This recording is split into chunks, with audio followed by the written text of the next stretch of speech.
Sonic the Hedgehog started off as a rival to Nintendo's titular plumber and mascot for Sega, before skyrocketing into popularity and becoming a 90s icon. But as the years went on, he became a punching bag in the gaming sphere, and pop culture icon if you look at him and say, yep, that's Sonic. It saddens me that a franchise that held so near and dear to me is now producing mediocrity for anyone above the age of 7. You may be wondering, why Sonic? What's so significant about him? Don't other franchises you like also produce mediocrity? Yes, they do. It just so happens that Sonic the Hedgehog was the first ever game I played. Strangely, I still remember it so clearly, even though I must have been 3 at most. While it was the original game, it was not an original Sega Mega Drive.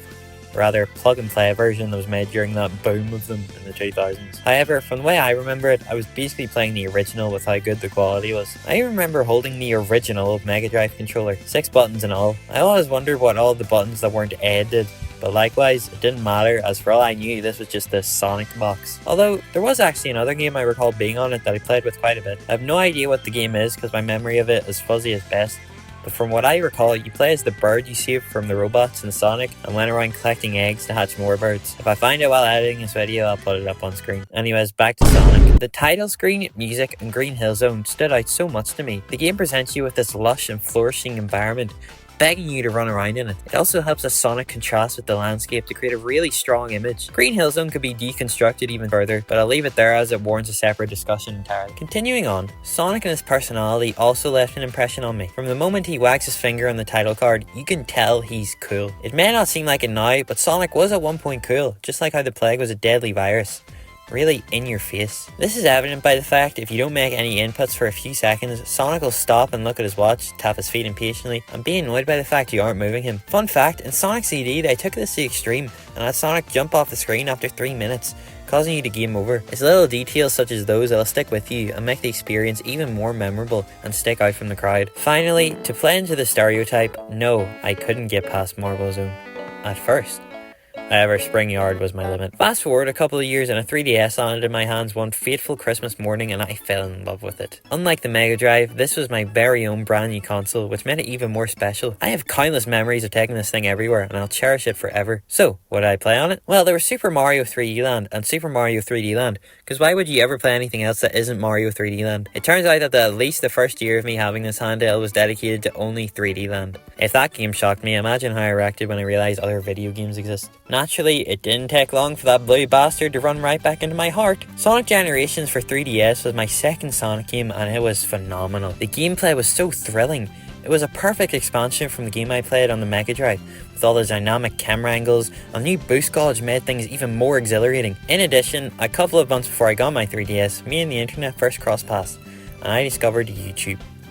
At the time, I never saw YouTube as a TV killer, but rather a way to watch things related to what I enjoyed, which ultimately boiled down to Thomas the Tank Engine videos. One day, I fused the idea of Sonic and YouTube together, and found dozens of results. I found classic Sonic videos like Nazo Unleashed and Sonic Paradox, and looking back, I think I was a bit too young for it. It didn't take long for me to find a specific channel I liked, and for me, it was Kobanermani456. This channel was home to not only Sonic, but Nintendo related content as well, such as Let's Plays of 3DS games like Luigi's Mansion 2. He was the first YouTuber I consistently watched, and subsequently inspired me to create a YouTube channel a few years down the line. Hey guys, we're back! But we can skip past that. After finding out he did Sonic Generations mod reviews and such, I was hooked. Generations was like a drug to me. I couldn't get enough of it. I thought it was the greatest game ever. Considering I only have memory of playing 4 games up until this point, I would say I was a reliable source. Fast forward to 2014 and I was starting to run out of steam with Sonic. By this point, I'd gotten my first ever home console, the Wii U. Words can't describe how amazing this console was for me. I was the perfect age to get it and the games on offer kept me busy for hours. Super Smash Bros, Mario 3D World, Nintendo Land, Mario Kart 8, and even Pokken Tournament, not to mention the third-party games like LEGO Dimensions and Minecraft. Notice the lack of Sonic? I really didn't play much Sonic during this time. I feel like I kinda grew out of it. Aside from thinking his addition in Super Smash Bros is great, plus watching and adoring Sonic cartoons like Sonic Underground and Sonic Boom. So it's a me burger.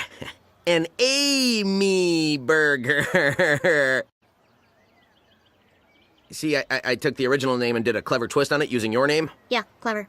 I thought it was clever, Sonic. Don't patronize me. I didn't care for Sonic like I once did. And on top of that, the piece of shit Sonic Boom Rise's lyric was, and you have a recipe for me not caring anymore. I got this game back when it was released and was so unbelievably disappointed. I now know why it turned out so badly, like mismanagement and putting way too much pressure on this fresh studio to make a game about one of the most beloved franchises ever. But when you're younger, you just think that it's not good and then just don't play it. The gameplay was slow and boring, and comparing to generations is like comparing night and day. And the fact this was one of the same console as all the other games I mentioned earlier made it easier to be even more disappointed. Not to mention, I also find it to be ugly compared to the original Sonic the Hedgehog, a game from 1991. It's the first memory I have of returning a game, which is weird from a series I adored. At this point, I never loved Sonic like I did back then.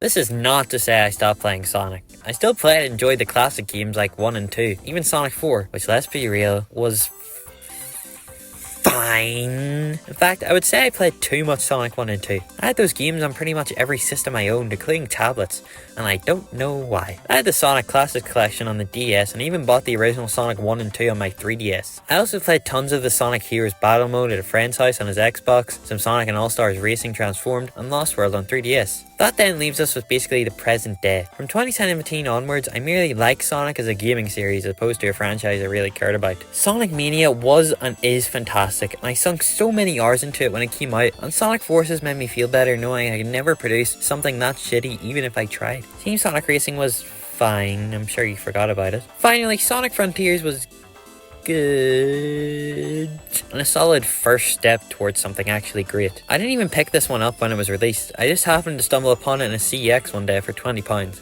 I've yet to play Sonic Superstars as of this video going live, but I'll probably get around to it eventually, and I'm 100% picking up Sonic Cross Shadow Generations. And there you have it, my complete journey with Sonic the Hedgehog as a franchise so far. As it stands, I like some of Sonic's games, but that's about as far as I'll go with Sonic. I really don't like the modern Sonic era we're in, with the movies and such. I thought the first one was good, but the second one was pretty lackluster and doesn't do much to make an enjoyable movie like the first one did. Great for Sonic fans though. That isn't to say there haven't been some magical moments in recent memory. For example, I finally got to play the console version of Sonic Generations a few years ago, and I can't underestimate how huge that was for me. A game I was crazy about for years and was finally mine, and it did not disappoint one bit. I also got to try games like Sonic Unleashed, Sonic Adventure, and even Sonic 3, the omission whenever I played Sonic Classics Collection. I picked up Sonic Origins right when it came out, and I had a blast revisiting the games that really made up a good chunk of my younger years. And even my family, as my dad loved the original Sonic 1 and 2 as much as I do. In conclusion,